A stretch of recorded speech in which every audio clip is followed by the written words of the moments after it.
ఈరోజు దేవుని వాగ్దానము. మనుష్యుడు ఏమి విత్తునో ఆ పంటనే కోయును. గలతీయులకు రాసిన పత్రిక 6వ అధ్యాయము 7వ వచనము. ఒక చెట్టు యొక్క విత్తనము, ఆ విత్తనమును బట్టి ఫలం ఏ విధంగా అయితే ఫలిస్తుందో, విత్తనం బట్టి ఏ విధమైన ఫలం వస్తుందో, అట్టి రీతిగా మన ఆలోచన విధానాలను బట్టి, మన క్రియలను బట్టి మన జీవితంలో దేవుడు గొప్ప కార్యాలు చేస్తాడండి. మనము చేసే మంచే మనకు జరుగుతుంది. దేవుడు నీవు కొలిసిన కొలతే నీకు కొలుస్తాడు, నిన్ను దాని ప్రకారంగా దీవిస్తాడు.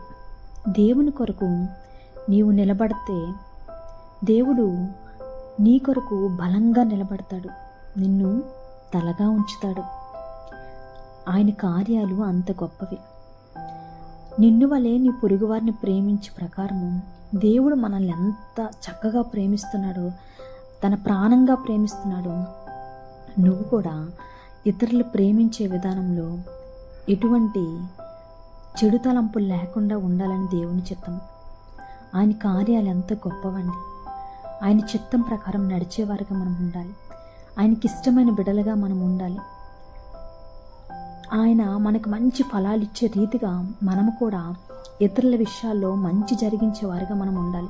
మనం ఎప్పుడూ కూడా ఇతరుల చెడును కోరుకోకూడదు. మనం చేసే క్రియలను బట్టి దేవుడు మనకు ప్రతిఫలం ఇస్తాడు. కాబట్టి మన క్రియలు ఎప్పుడూ కూడా దేవునికి మహిమకరంగా ఉండాలి.